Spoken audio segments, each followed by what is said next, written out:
Ángel, yo creo que hay un par de personas esperando ahí ser admitidas.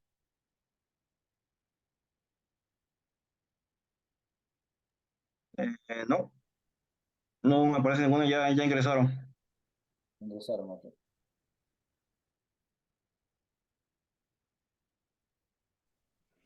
Sí, ya ingresan así solamente con el link, ¿no, Ángel? No, no hay que... Sí, Yo no espero hay que... que darle acceso, ya con el puro link. Sí, Ah, exacto. bueno, Sí, ya yo varios estoy se están que, conectando. yo estoy que acepto y acepto y acepto, no sé quién estoy aceptando. No te preocupes. Bien, pues vamos a iniciar con esta conferencia, la cual se titula El correcto uso del fleje y la correcta elección. Para conocer más sobre este tema, nos acompaña Gabriel Toral. Él es egresado del Sentinel College de Ontario, Canadá, con más de 20 años en la industria del empaque, con enfoque en el embalaje del final de línea. Con un recorrido internacional, visitando empresas metalúrgicas alrededor del continente americano, asesorando el correcto uso del fleje en diversas aplicaciones y entrenando por los precursores del fleje en la industria. Gabriel, te agradecemos por acompañarnos. Bienvenido. Adelante con la presentación. Buenas tardes. Muchas gracias, Ángel. Te agradezco mucho por la invitación y por la oportunidad de hacer esta presentación. Expander un poquito más sobre mí. Vivo en Canadá, en un pueblito de aproximadamente 15,000 habitantes que se llama París. Eso es París, Ontario, no París, Francia. Eh, Trabajé por 17 años para la empresa canadiense Samuel Scrapping Systems como su gerente de exportaciones. Samuel es una fábrica de fleje muy respetada en la industria. Tengo más de 23 años en la industria del empaque con enfoque en fleje, herramientas, sus accesorios y derivados. En la actualidad soy director de negocios de la empresa Legato en Canadá, con subsidiaria en México, se llama Unitiza, la subsidiaria. Legato es una empresa canadiense que ofrece asesoría a la industria, tanto a usuarios finales como a distribuidores. Unitiza es una subsidiaria mexicana que importa, comercializa y ofrece consultoría en la República Mexicana. Durante todos mis años en esta industria he visitado empresas metalúrgicas alrededor del continente americano, asesorando el correcto uso del fleje en diferentes aplicaciones. Eh, Continúo capacitando a distribuidores, usuarios alrededor del mundo sobre el fleje y sus aplicaciones. Tuve la fortuna, la suerte, como mencionó Ángel, de ser entrenado por los precursores de la industria de fleje en Canadá. Algunos de ellos todavía siguen trabajando con Legato como consultores. Eh, ya están viejitos, ya está uno de ellos cerca de 80 años, pero sigue trabajando con toda la experiencia y las ganas del caso.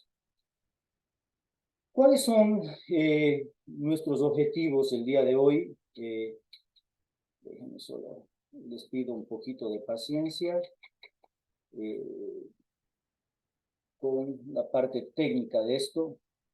Eh, el objetivo del día de hoy, de parte de nosotros, es crear conciencia con ustedes, los usuarios, acerca de la importancia del uso correcto de fleje en sus aplicaciones. Informarles de los peligros y riesgos que existen al no utilizar el fleje correctamente. Aclarar la diferencia entre ahorro en precio y ahorro en costos cuando se trata del flejado. Introducir la idea de reducción de consumo de fleje como parte de nuestro programa verde. Eh, para empezar, me gustaría hablar un poquito de los diferentes tipos de fleje y los más comunes como introducción de todo esto. Vamos a pasar el slide. Hay tres diferentes tipos de flejes, o los más comunes. Hay un poquito más de tres, pero los más comunes es fleje de acero, fleje de poliéster y fleje de polipropileno. El fleje de acero es utilizado en aplicaciones pesadas y medianas. El fleje de poliéster se utiliza en aplicaciones pesadas y medianas, más en medianas, ¿ok? Y tenemos el fleje de polipropileno que se aplica en aplicaciones livianas, ¿ok? Para darles una idea, el fleje de polipropileno se utiliza usualmente en la industria del corrugado, en donde las cajitas o los bultos son de aproximadamente 70 libras, 50 libras, y el poder de rotura de un fleje de polipropileno es de unos 200, 300 libras. El fleje metálico se aplica en aplicaciones pesadas como ustedes saben, los rollos de acero de 20, 25 toneladas. Entonces son los dos extremos. Los flejes se fabrican de diferente manera, ¿ok? El día de hoy vamos a enfocarnos un poquito en el fleje metálico. Todos los flejes se presentan en diferentes anchos y espesores. La determinación del fleje y el espesor va a depender del poder de rotura que exija la aplicación. Solo para dar un contexto, les recuerdo que el poder de rotura es la tensión que se requiere para romper el fleje. Se mide en newtons o en libras. La lógica indica que mientras más ancho sea el fleje, mayor es el poder de rotura requerido. Igualmente, mientras más grueso sea el fleje, mayor será el poder de rotura. Como dije, en esta sección en la sesión vamos a enfocarnos en el fleje metálico. El fleje metálico hay dos diferentes tipos de fleje metálico. ¿Okay? Fleje de alta tensión y fleje de baja tensión. El fleje de alta tensión y baja tensión son fabricados con diferentes tipos de acero y diferentes procesos. El fleje de baja tensión usualmente se utiliza un acero de un nivel de carbono de 10, 15, 10, 17, dependiendo del fabricante. Y el fleje de alta tensión se utiliza un acero de 10, 45, 10, 50. Otra vez depende mucho del fabricante. En la industria metalúrgica es muy común que se utilice el fleje de alta tensión. El fleje metálico que se utiliza en las aplicaciones más pesadas, peligrosas, por ende, requiere que sus características estén acordes a las exigencias técnicas que la industria ha establecido con el paso de los años. Se preguntarán ustedes, y bueno, ¿y cómo sabemos que un fleje metálico es alta tensión? Déjenme pasar a... el fleje metálico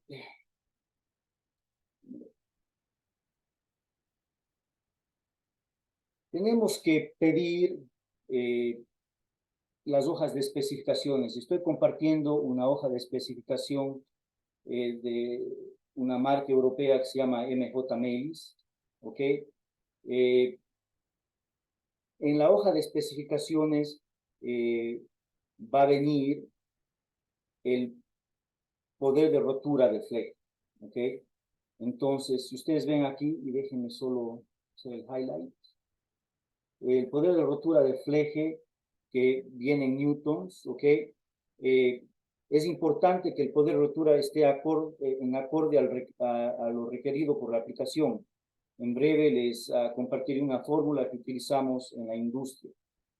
Después lo que tenemos que ver es la elongación. ¿Ok? La elongación del fleje. Elongación es importante porque nos indica la capacidad de estiramiento que tiene el fleje cuando está sometido a presión sin romperse, y más importante, la capacidad de recuperarse a regresar al tamaño original cuando la presión se elimina. ¿Okay? El fleje de alta tensión es fabricado con acero diferente, como indiqué antes, y un proceso diferente al fleje de baja tensión. Durante el proceso de fabricación se somete a un calentamiento térmico de hasta 700 grados en Fahrenheit que ordenan las moléculas del acero, permitiendo que el fleje se alargue o se estire. ¿Ok?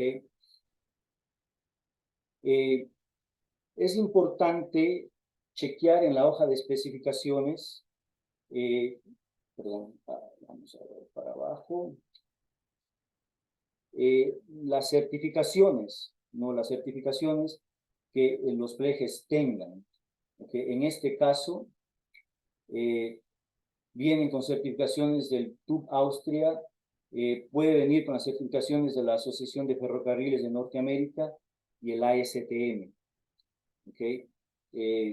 Muy importante verificar esto, porque si no tiene las certificaciones, no va a tener las características que estamos requiriendo, ¿no? En el caso, por ejemplo, de la Asociación de Ferrocarriles de Norteamérica, es una certificación que es aplicada especialmente en Canadá, México y Estados Unidos, en donde esta asociación designa un número a cada uno de los fabricantes que han sido aprobados. En el caso de MJ Melis, las especificaciones que le estaban compartiendo es el AR57. ¿Okay? Eso es lo que deberíamos verificar bien cuando pedimos las hojas de especificaciones, ¿no? Ahora, ¿qué preguntas deberíamos hacer a su proveedor de fleje para asegurarnos de que su fleje cumple con los requerimientos necesarios, ¿no? Yo sé que muchos proveedores o distribuidores no les gusta compartir esto, pero deberíamos preguntar cuál es el fabricante del fleje. Si usted puede, con el nombre del fabricante del fleje, usted puede verificar a las asociaciones que han aprobado al fabricante. Muy importante esto, ¿no? Y esto también impide que los distribuidores modifiquen un poco las especificaciones que no deberían ser modificadas. Es importante ver la hoja de especificaciones o saber cuál es el fabricante de fleje para que no cambien la terminología o las especificaciones en las hojas de especificaciones. ¿Okay? Es el fleje alta tensión o heavy duty. Usualmente los fabricantes, especialmente en el Asia, le llaman heavy duty. Ojo, que este fleje heavy duty tiene una elongación menor. ¿Okay? Recuerden que la elongación promedio que se necesita para un fleje de alta tensión es 9%. Muy importante verificar esto, especialmente cuando dice las hojas de especificaciones heavy duty. Tiene que ser high tensile y tiene que tener una elongación promedio de siquiera mínimo o promedio 9%. También es importante saber si la empresa que fabrica tiene certificación ISO. Ojo que también hemos visto en el mercado que hay distribuidores que tienen certificaciones ISO, pero eso no significa que el fleje está cubierto bajo la certificación ISO del distribuidor. Todos estos temas son muy importantes. ¿Okay? Vamos al siguiente slide. Otra de las características del fleje es que viene con diferentes recubrimientos, ¿okay? Puede ser pavonado, pintado o cincado. ¿Okay? Pavonado le llaman en México y partes de Centroamérica. En algunos países de Sudamérica le llaman azulado. ¿Y por qué azulado? Es porque tiene un color casi azul, porque pasa por un calentamiento que le hace medio azul el color, un reflejo medio azul, ¿no? Y algunos usuarios necesitan tener este tipo de fleje porque en algunas aplicaciones flejan el producto primero y después le meten en hornos y el usuario no quiere que la pintura se derrita y contamine su producto. Después el otro tipo de fleje que tenemos es pintado. Ahora, pintado puede ser pintado negro, azul, puede ser pintado amarillo, hemos visto en en algunas aplicaciones en México se ve color amarillo. Depende de que el color más común es negro y algunas otras fábricas lo pintan de café. ¿Okay? El último es el zincado. El zincado básicamente tiene una capa de zinc que tiene más protección contra el óxido, ¿no? Ahora, hay que aclarar que el recubrimiento de fleje es para retardar el proceso del óxido. No es un fleje de acero inoxidable. Eventualmente se va a oxidar. Todo depende del medio ambiente y las condiciones del transporte y bodegaje. No hay una fórmula exacta que nos diga con exactitud cuánto tiempo se va a demorar un fleje en oxidarse. Depende mucho del medio ambiente, el bodegaje, hay agua cerca, está cerca del mar, etcétera, etcétera. ¿No? Hay muchos otros factores que tienen que ver con la oxidación de un fleje. Okay. Ahora, para poder determinar qué fleje se necesita en una aplicación hay que saber lo siguiente, ¿no? ¿Qué tipo de producto va a ser reflejado? La pantalla que estoy compartiendo es una de las tantas aplicaciones que hay. Esta información es útil no solo para determinar el tipo de fleje, sino también para determinar el tipo de herramienta requerida. ¿Okay? ¿Cuál es el peso del bulto? Es para determinar el poder de rotura requerido. ¿Okay? Medidas, ¿cuáles son las medidas del bulto? Especialmente hay que poner especial atención al largo del bulto, ¿ok? Porque en el largo del bulto también hay el efecto flex, que después explico un poquito al respecto, ¿ok? Ese fleje utilizado con herramientas o máquinas automáticas. Si el fleje debe ser utilizado con máquinas automáticas, puede que existan limitaciones en el fleje que la máquina acepte para su buen funcionamiento. Modo de transporte también es importante. Si es enviado para exportación en donde el fleje va a recibir mucho movimiento, vibración, los requerimientos de elongación y poder de rotura pueden ser más exigentes. En el caso del transporte multimodal, donde se transporta vía tren, hay condiciones especiales. Otra razón por las que el modo de transporte es importante son los cambios de temperatura, por lo que el fleje va a pasar. Esto puede afectar también el tipo de fleje que vamos a utilizar. Si va de más 30 grados centígrados a menos 30, el cambio es bastante brusco y causa mucha humedad en los contenedores o donde se estén enviando los camiones que estén enviando fleje. Pero en resumen, las dos características principales del fleje es el poder de rotura y elongación o estiramiento. Eso es lo principal en cuanto a la seguridad del uso del fleje. ¿Cómo determinar cuál es el fleje a utilizar en una aplicación si estamos utilizando el fleje correcto? ¿Okay?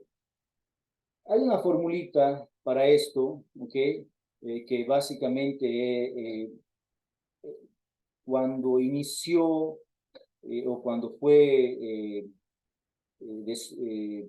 se inició el uso del fleje en la industria, necesitaban saber cómo sugerir qué tipo de fleje utilizar. Hoy en día es muy fácil ir a una aplicación o ir a una empresa y ya todo el mundo, ya la mayoría están utilizando algún tipo de fleje. Bien asesorados o mal asesorados ya están utilizando un tipo de fleje, pero si fuera una aplicación nueva, ¿cómo hacemos para determinar qué tipo de fleje utilizar? Entonces la fórmula es el peso del bulto multiplicado por 1.5 dividido para el número de flejes que se van a aplicar. En el ejemplo que estamos presentando aquí, el peso del bulto son 1000 kilogramos, ¿ok? Lo multiplicamos por 1.5 y lo dividimos, vamos a asumir que vamos a utilizar 4 flejes, dividido para 4 flejados nos da 375 kilogramos. El fleje que necesitamos utilizar en esta aplicación necesita tener un poder de rotura de 375 kilogramos. ¿Okay? Es así como, decidimos qué fleje utilizar. ¿Okay? Ahora, hay ciertos factores, o la pregunta sería, ¿cuáles son los factores que disminuyen las características del fleje recomendado? Cabe la pena mencionar que hay muchos factores.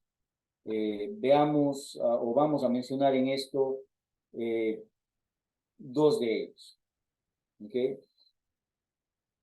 El uso de sello o grapa. ¿Okay? Al utilizar sello o grapa, la eficiencia de sellado en esta aplicación en particular es de aproximadamente el 60%. Es decir, si el poder de rotura del fleje, y vamos a poner un número ahí, es de 1000 kilogramos, solamente tenemos un poder en el punto de sellado, solamente vamos a tener un poder de rotura de 400 kilogramos. ¿Okay? Es decir, no importa el poder de rotura que tenga el fleje, en el punto más débil, solo vamos a recibir aproximadamente un 60% de eficiencia. ¿Okay? La manera de solucionar esto es utilizar flejadoras sin sellos, o en México las conocen como troqueladoras, que básicamente lo que hacen es cortar el fleje y unirlo, dando una eficiencia de sellado del 80 al 90%. Mucho mejor que utilizar sellos o grapas. ¿Cómo sabemos esto? Porque se han corrido pruebas con tensiómetros en laboratorio, en donde se ha tomado, tensionado el fleje hasta el fleje con sello y sin sello, y sacaron estos números. ¿Okay? La otra es el uso indebido de las herramientas, especialmente de las selladoras. Cuando se utilizan selladoras manuales, un usuario al principio de su turno va a aplicar mucha tensión, pero a la mitad o al final del turno ya va a estar un poco más débil, ¿no? Y la tensión que va a aplicar no va a ser la misma, y usualmente hemos visto en muchas aplicaciones que el fleje queda un poco flojo, y un fleje que no está bien tensionado o apretado contra el bulto no va a tener las mismas características de tensión, ¿no? Entonces, es importante, o lo que usualmente sugerimos en estos casos, es utilizar herramientas neumáticas, y siempre y cuando el flujo de aire de la fábrica esté en sus óptimas condiciones, siempre la tensionadora neumática va a aplicar la misma tensión, no importa si es al principio del turno o al final del turno. Bueno, en resumen, y las recomendaciones que hacemos en cuanto al flejado es: el usuario debe considerar dos aspectos muy importantes cuando elige el fleje: seguridad y rendimiento, el cual se traduce en ahorro. Usen el fleje correcto para evitar serios accidentes, pues provocan daños materiales costosos y algunas ocasiones accidentes mortales. Recordemos que muchas regulaciones en la industria fueron establecidas, lamentablemente, por accidentes serios que forzaron a cambiar los procedimientos. Al cumplir con las normas de la industria y sus respectivas asociaciones, y al mismo tiempo reducir el consumo de fleje, estamos ahorrando costos. Esto es lo único que tenemos control, ya que el precio sube y baja de acuerdo a la fluctuación de la materia prima, y esto ustedes lo saben, ustedes están en la industria. Exijan a su proveedor de fleje actual que realice un programa de reducción de consumo de flejes, manteniendo la seguridad de las aplicaciones. Con un asesoramiento correcto, usted podrá cumplir estos objetivos. Muchas gracias por su tiempo y quedamos abiertos a preguntas o comentarios. Muchas gracias, Gabriel. Si alguien tiene alguna pregunta o comentario, puede abrir su micro o mediante el chat también puede exponer su pregunta.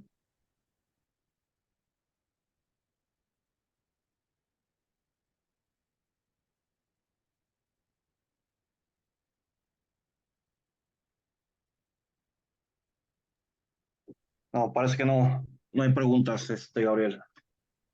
Okay. Bueno. También vamos a compartirles tus datos de contacto para que si alguien tiene algún comentario, quiere más información sobre todo lo que nos acabas de compartir, pues se pueda comunicar directamente con ustedes y ya lo puedan ustedes apoyar en todas sus dudas. Claro que sí. Perfecto, Gabriel, te agradecemos muchísimo por tu presentación, por acompañarnos en esta conferencia y por compartir parte de tu experiencia con este tema. Gracias a ti, gracias Ángel por la invitación. Adelante, Mariana. Bueno, pues muchísimas gracias. Bueno, en CONADIAC buscamos ofrecer a nuestros socios información sobre temas actuales y que aporten valor a su actividad diaria. Organizamos este cuarto congreso virtual que cumplió el objetivo de brindar temas sobre problemáticas actuales y de futuro que aplican para todas las organizaciones independientemente de su tamaño. Esperamos haber cubierto las expectativas de nuestros asociados y de todos los participantes a lo largo de esta semana de conferencias. Agradecemos a todos los participantes y a cada uno de los 18 conferencistas por acompañarnos, y en especial a cada uno de los ponentes, empresas y asociaciones que nos apoyan para hacer posible este evento. A nombre de Roberto Gutiérrez, presidente de CONADIAC, Mariana Bonilla, de mi parte, que soy directora general, Adrián Orozco, gerente de ADIAC Jalisco y de CONADIAC, y Ángel Espíndola, gerente de ADIAC México y de CONADIAC, siendo la 1:27 del día 10 de noviembre de 2023, damos por clausurado el cuarto Congreso Virtual CONADIAC. Muchísimas gracias a todos. Gracias. Gracias. Gracias, gracias. Buen día. Gracias, hasta luego.